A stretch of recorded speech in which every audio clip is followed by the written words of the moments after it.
UPSC CSC civil services mains examination जो हमारा GS1 है, पेपर सेकंड है, इसका जो सिलेबस है वो है Indian heritage and culture, history and geography of the world and the society.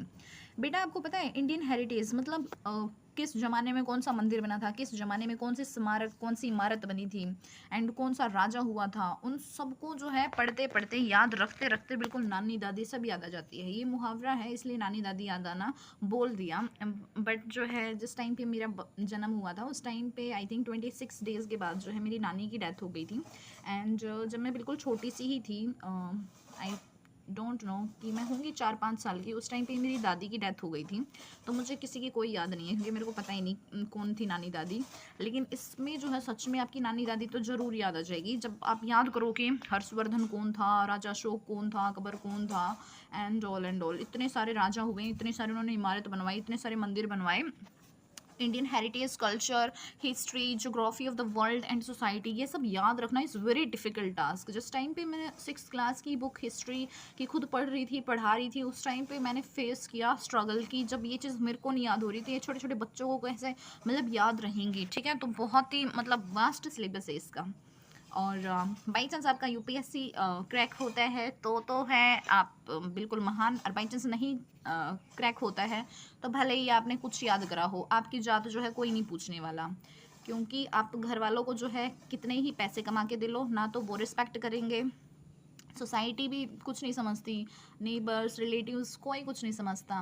मतलब खुद जो है किसी को कुछ करना धरना नहीं, लेकिन आपकी रिस्पॉन्सिबिलिटीज़ आपको हमेशा ही याद दिलाई जाएंगी। लेकिन my case after my father's death सभी यही कि अपनी मदर को देखो, अपने ब्रदर को देखो, and what about my life यार।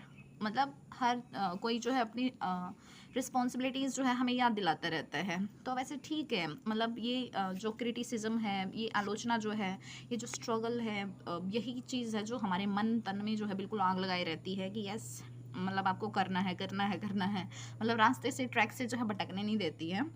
बाय द वे हम खुद ही मतलब ट्रैक पे हैं, बट फिर भी जो है सोसाइटी जो हमारी है वो मतलब पीछे लगी रहती है बिल्कुल हाथ धो के। ओके, तो यहाँ पे क्या है सिलेबस वो देख लेते हैं। Indian culture will cover the salient aspects of art forms, literature and architecture from ancient to modern times. फिर modern Indian history from about the middle of the 18th century until the present, significant events, personalities and issues. उसके बाद जो next है वो क्या है इसमें, the freedom struggle, its various stages and important contributions from the different parts of the country, post independence consolidation and reorganization within the country. History of the world will include events from the 18th century such as industrial revolution, world wars, redrawal of national boundaries, colonization, decolonization, political philosophies like communism, capitalism, socialism and their forms, effects on the society. Salient features of Indian society and diversity of India. Role of women, women's organization, population and associated issues, poverty and developmental issues, urbanization, their problems and their remedies. Effects of globalization on the Indian society. Social empowerment, communalism, regionalism and secularism. ये हो गया हमारा history. And then उसके बाद बेटा आता है geography भी है इसमें, और जियोग्राफी भी इसमें इतने सारे जो हमारे सबसे ज़्यादा तो वो जो आते हैं ना वो हिल्स के नेम ही या कुछ भी आता है इसमें, वो भी बहुत डिफिकल्ट लगता है। इसमें क्या है, salient features of the world's physical geography, आप मैप पे उठा के देख लो कितना इजी लगता है आपको। डिस्ट्रीब्यूशन ऑफ की natural resources across the world including south Asia and the Indian सब continent. Factors responsible for the location of primary, secondary and tertiary sectors, industries in the various parts of the world including India. Important geophysical phenomena such as earthquakes, tsunami, volcanic activities, cyclones, geographical features and their location, changes in critical geographical features including water bodies and ice caps, and in flora and fauna and effects of such changes. देखो ये geography और history का syllabus है बेटा, ये जो है ना मतलब इस सिलेबस के साथ जो है आपको तपना जो है वो खुद ही पड़ेगा, क्योंकि आप जो है कुछ टाइम के लिए डिप्टी कमिश्नर के साथ टाइम स्पेंड कर रहा है, कुछ टाइम के लिए एडीसी ऑफिसर्स के साथ जो है टाइम स्पेंड कर रहा है, कुछ टाइम जो है आप यूपीएससी चेयरमैन के साथ स्पेंड कर रहा है, कुछ टाइम जो है आप बड़े बड़े जो कोचिंग इंस्टीट्यूट्स हैं वहाँ पे पढ़ने बैठने उनके साथ मतलब बड़ी बड़ी यूपीएससी फैकल्टीज़ के साथ टाइम स्पेंड कर लिया, तो इससे यूपीएससी थोड़ी क्रैक होगा।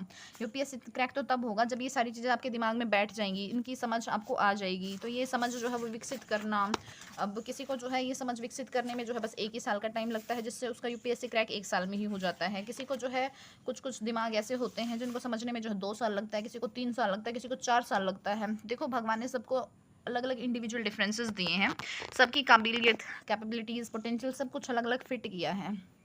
तो सब की जो है इसमें सफलता वो अलग अलग टाइम पे डिपेंड करती है।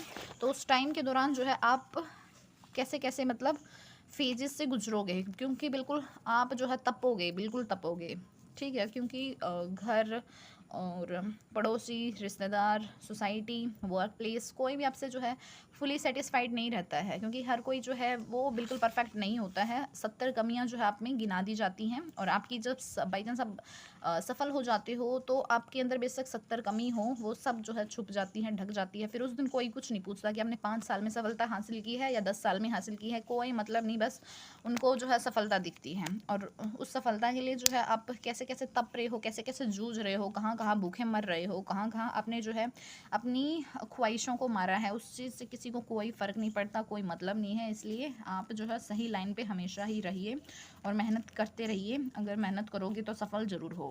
दिस इज़ द मतलब फंडा of this universe. By chance ऐसा होना कि मेहनत भी करो और सफल भी नहीं हो तो फिर इंसान जो है वो टूट ही जाएगा, मर ही जाएगा। वो सोचेगा कि मेरे भाग्य में ही नहीं है। बाकी भाग्य वाग्य जो चीज़ें होती हैं वो खुद बनानी होती हैं। आप मेहनत तो करो, ये सिलेबस तो कवर करो, यूपीएससी क्रैक होता है कि नहीं वो बाद में देखना। फर्स्ट ऑफ ऑल आपकी कमांड होनी चाहिए इस सिलेबस पे।